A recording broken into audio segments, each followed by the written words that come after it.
مشکل میں ہوں بغداد سے آؤ جلدی، رو رہا ہوں مجھے آ کے ہنساؤ جلدی، دور ہو جاؤ دور ہو جاؤ بلاؤ میرے گھر سے جلدی، آنے والے ہیں میرے گھر میرے غوث اعظم، آنے والے ہیں میرے گھر میرے غوث اعظم، ست مشکل میں ہوں بغداد سے جلدی۔ تو خدا کی حمد و ثنا کے بعد رسول کی باتوں پر رسول کی باتیں پاک درود و سلام اور اولیاء کرام کی مرتبت مولا کائنات اسماعیل کریمین خواجہ غریب نواز مدار پاک غوث پاک کی ہوئی۔ اللہ کا بڑا احسان و فضل ذکر بھی ہوا، اللہ کا کرم اس نے ہمیں یہاں آنے کی سعادت بخشی۔ ہمارا نصیب ہماری قسمت 100 کروڑ اللہ کے احسان ہر احسان کے لیے، وہ جیتے تھے دین اسلام کے لیے، وہ جیتے تھے شریعت مطہرہ کے لیے، وہ جیتے تھے سنت رسول کے لیے، وہ عبادت کے لیے جی رہے تھے۔ ہم اپنے آپ کے لیے جیتے ہیں، خواہشات کے لیے جیتے ہیں، دنیا کے لیے جیتے ہیں، لذت دنیا کے لیے جیتے ہیں، نفسانیت کے لیے جیتے ہیں، بچوں کے لیے جیتے ہیں، عورتوں کے لیے جیتے ہیں، دوستوں کے لیے جیتے ہیں، احباب کے لیے جیتے ہیں، اقربا کے لیے جیتے ہیں، اپنی ہستی کے لیے جیتے ہیں، یہ مصطفیٰ کے لیے جیتے ہیں، یہ دین رسول کے لیے جیتے تھے۔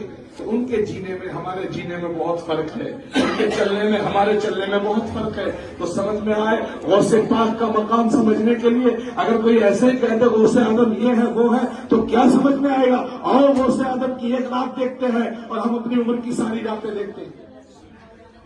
ہماری ساری راتیں غوث اعظم کی ایک رات کا مقابلہ نہیں کر سکتی ہیں۔ ہماری ساری زندگی کی عمر کی زندگی اور غوث اعظم کی ایک گھڑی ایک گھنٹہ برابر نہیں ہو سکتا۔ ہماری طرح آج ہماری سانسیں کتنی فضول نکل رہی ہیں، لیکن غوث اعظم کی ہر سانس خدا کے لیے نکلی ہے، مصطفیٰ کے لیے نکلی ہے۔ غوث اعظم سانس تب لیتے تھے دیکھتے تھے میرا خدا خوش ہے یا نہیں۔ غوث اعظم کی ہر سانس کی گنتی غوث اعظم کے پاس تھی۔ آج ہماری عمر میں ایک سانس کی بھی گنتی ہمارے پاس نہیں ہے۔ آؤ سرکار غوث پاک رضی اللہ ہمیں خیرات مل رہی ہے غوث پاک کی، ہم غوث پاک کا صدقہ کھاتے ہیں، ہم غریب نواز کا صدقہ کھاتے ہیں، ہم مدار کا صدقہ کھاتے ہیں۔ یہ غوث پاک کے صدقہ تو فعل میں اللہ تعالیٰ ہمیں اتنا عطا کرتا ہے کہ سال میں ہم غوث پاک کے نام سے نیاز و نظر بھی کرتے ہیں۔ ورنہ یہ زمانہ ایسا دور چل رہا ہے کہ لوگوں کو اپنا گھر چلانا بھاری ہے، لیکن غوث کے دیوانے غوث کی محبت میں لٹاتے ہیں، نظر کرتے ہیں، نیاز نظر کرتے ہیں، دنیا والوں کو بتاتے ہیں کہ جو غوث اعظم کا چاہنے والا ہوتا ہے غوث اعظم کا کرم بھی اس کے گھر میں ہوتا ہے، غوث اعظم کی عطائیں بھی اس گھر میں ہوتی ہیں، اور غوث اعظم کا جس میں کرم ہو جائے، غوث اعظم کی جس میں نظر ہو جائے تو دنیا و آخرت میں وہ کامیاب ہو جائے۔ غوث پاک رضی اللہ تعالیٰ عنہ کی ہم اور آپ محفل منا رہے ہیں، اللہ تعالیٰ ہم سب کو سرکار غوث پاک کا اس مہینہ جب آیا کرے تو اپنے اپنے گھر میں نظر و نیاز اور محفل غوث اعظم منانے کی توفیق عطا فرمائے۔ اس کے اگلا جو مہینہ آ رہا ہے وہ شہنشاہ اولیاء کے بعد سید بدیع الدین احمد زندہ مدار۔ یہ غوث پاک کون ہے؟ یہ مدار پاک کون ہے؟ غوث پاک کی جو دادا ہیں وہی مدار پاک کے دادا ہیں۔ مولا علی غوث پاک کے بھی دادا ہیں اور مدار پاک کے بھی دادا بنتے ہیں۔ اور سبحان اللہ، جس کے آل غوث پاک ہیں انہی کی آل مدار پاک بھی ہے۔ اور سبحان اللہ، پر یہ غوث پاک رضی اللہ تعالیٰ عنہ بغداد میں رہتے ہیں۔ اور سبحان اللہ، ان کا آستانہ بغداد میں، دیوانے ہندوستان میں بھی ہے، دیوانے پاکستان میں ہے، دیوانے امریکہ میں بھی ہے، دیوانے جارڈن میں بھی ہے، دیوانے فرانس میں بھی ہے۔ دنیا کے ہر کونے پہ غوث اعظم کا ڈنکا بج رہا ہے، بجتا رہے گا۔ ایسے ہی مدار پاک ہندوستان میں، لیکن مدار پاک کی 17ویں بغداد میں بھی ہوتی ہے۔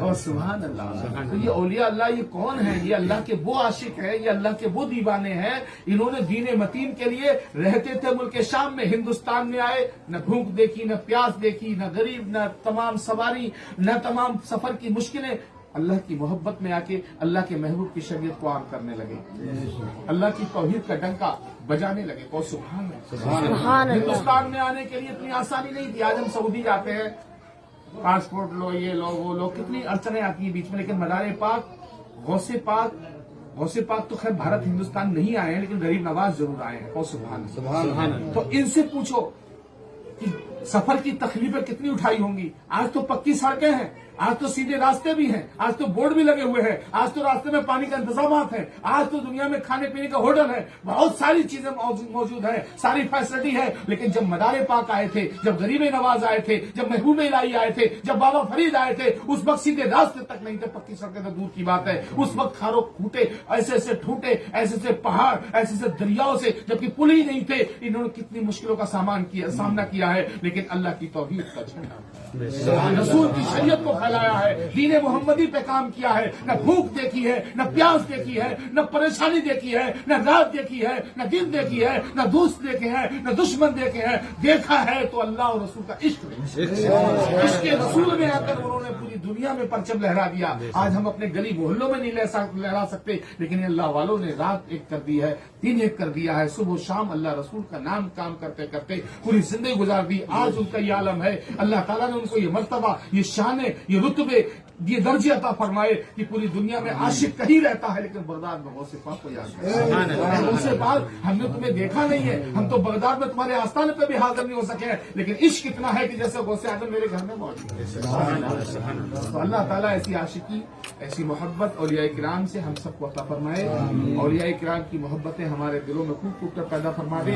اور جب تک رہیں گے انشاءاللہ اولیاء کرام کی نظر و نیاز، اور تمام، چاہے وہ غوث پاک کی 11 ہو، چاہے خواجہ کی 6 ہو، چاہے مدار کی 17 ہو، نبی کا 12 ربیع النور ہو، چاہے مولا علی کی 21 بھی ہو. کو سبحان اللہ. تو میں 2 شعر پڑھ رہا ہوں، اس کے بعد انشاءاللہ صلاۃ والسلام. سرکار دو عالم کی ثنا کون کرے گا، کون کرے گا. سرکار دو عالم کی ثنا کون کرے گا، یہ کام بھلا رب کے سوا کون کرے گا. خواجہ کی 6 اور بڑے پیر کی 11، سنی نہ کرے گا تو بھلا کون کرے گا. خواجہ کی 6 اور بڑے پیر کی 11، سنی نہ کرے گا تو بھلا کون کرے گا. سنی نہ کرے گا تو بھلا کون کرے گا. سرکار دو عالم کی ثنا کون کرے گا، یہ کام بھلا رب کے سوا کون کرے گا. خواجہ کی 6 اور بڑے پیر کی 11، سنی نہ کرے گا تو بھلا کون کرے گا. سنی نہ کرے گا تو بھلا کون کرے گا. خواجہ کی 6 اور بڑے پیر کی 11، سنی نہ کرے گا تو بھلا کون کرے گا. عاشق نہ کرے گا تو بھلا کون کرے گا. خواجہ کی 6 اور بڑے پیر کی 11، انشاءاللہ تعالیٰ ضرور ملاقات. سنی نہ کرے گا تو بھلا کون کرے گا. سرکار دو عالم کی ثنا کون کرے گا. حضور سیدنا غوث العظم رضی اللہ تعالیٰ عنہ کی 11ویں شریف کی لیاز اور فاتحہ کا اختتام انتظام خانقاہ پر کیا گیا ہے، اور حضور سیدنا غوث العظم رضی اللہ تعالیٰ عنہ کی 11ویں شریف کی محفل بھی ہوگی. فاتحہ کا انتظام 11ویں شریف